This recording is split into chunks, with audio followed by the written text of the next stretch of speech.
Ito na ang papaya ni Derek, oh. Ang daming bunga. Ayan.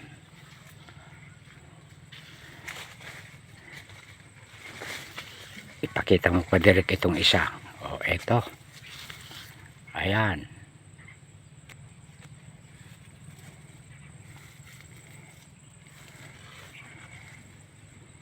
Ipakita mo, Derek, yung iyong mga sili. Ayan.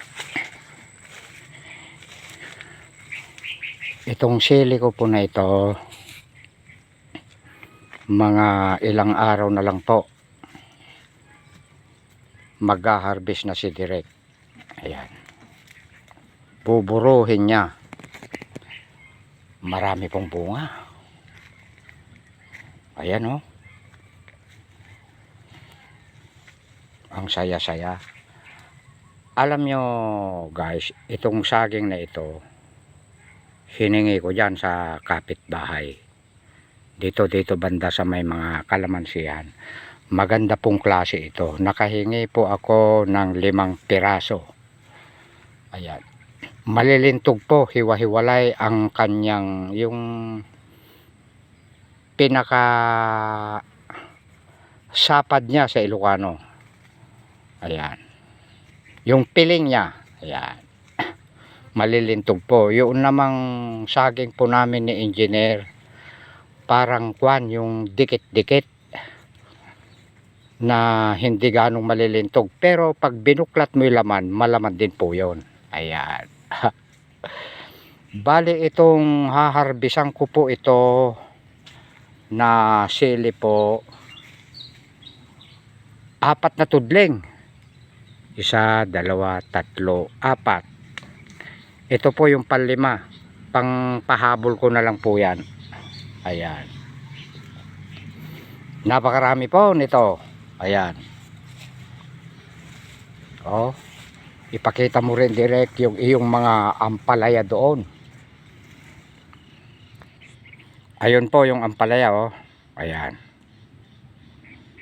Bali double purpose po yan. Dito sa baba niya may 2 halerang kamuting kahoy. Sa taas niya po ampalaya.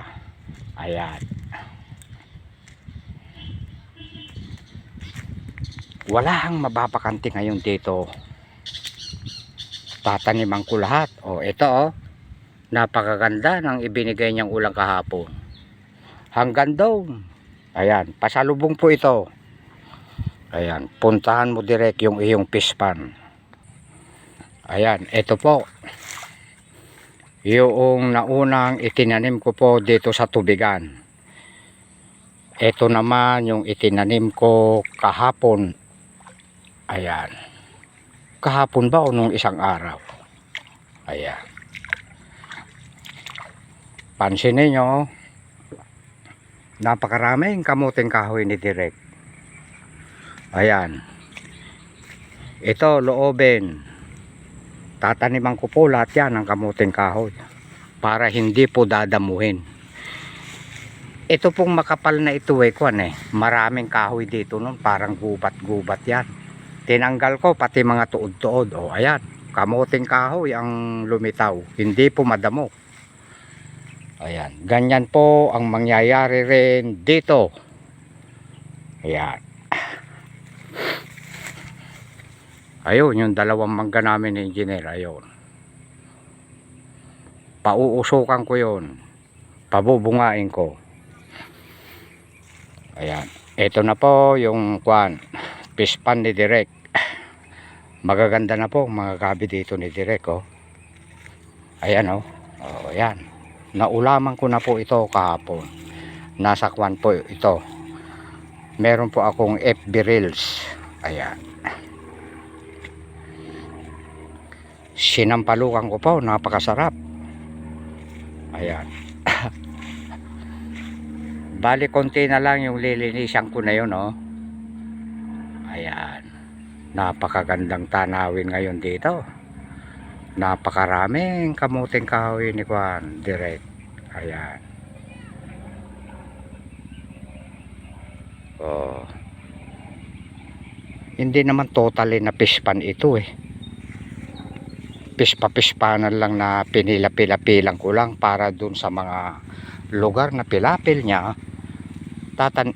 Tinamnan ko ng gabi. Ayan. Tapos kangkong. Ayan. O, di ba? Ang ganda. Napapakinabangan ang gabi na yung gustong mag-ulam. Si Direk hindi madamot, humingi lang dito. Ayan. Ang saya-saya. Ipakita mo rin Direk yung iyong talong. Ayan, ito rin po yung talong ko. Bale, kwan ito, 6 na tudling. 1, 2, 3, 4, 5, 6. Ayan, hanggang doon. Tapos meron pa po akong nakapunla. Dahil nabitin po ito dito. Dito ko pa po ilalagay. Ayan, tama-tama po. Habang tumutubo siya, nililinis ko na ito, tinatabas ko na, gagambulan ko na, papalaki na bago ko itanim. Napakahirap po yung sabayan. Oh, dito paakyat dito sa aking stop house, kamuting kahoy din uli ito. Marami pa akong tanim doon kay Joey. Ayan, ang saya-saya, ang sarap magsipag po. Ipakita mo rin Direk yung iyong sitaw. Oh, ayan po yung sitaw ni Direk. Ayan, mahaba po ito. Bale 3 tudling po ito. 1, 2, 3. Tapos may kalabasa rin ako dito. Ayan o. Ayan. Tapos may okra. Ayan o, okra ang gando, 2 tudling. Tapos marami akong maliliit na papaya pa o. Ayun, ang gando no. O, ayan. Ito naman yung sigarilyas. Ayan. Ipakita mo rin Direk yung iyong patane. Ayan po yung patane ni Direk. Ayan, ito po yung pataning native. Yung 3 lang po ang buto. Ayan. Napakalinamnam po ito. Iba naman po yung 4 ang buto na parang may batik-batik. Mabango po yun. Ayan, masarap din po yun. Pero ito po yung talagang native. Yung 3 lang po ang buto niya. Malinamnam po ito. O, ito pa ang kalabasa ni Direk. Ayan. Kumpletong-kumpleto dito ngayon si Direk sa pangpakbet. Ipakita mo rin Direk yung ampalayang malalaki na, yung mga nauna mo. O, ito po, napakataas po hanggang doon. Umaabot na doon sa, ayun, nakaabot na yung isa na yun. Doon sa bakal na yun. O, ayan, marami pong napakinabangan dito si Direk. Ayan. Kapag ka marami na at nataon pupunta dito si Jojo, ayan. Maraming naiuwi si Jojo. Ayan. Napakainit to. At hanggang dito na lang. Thank you for watching. Bye-bye.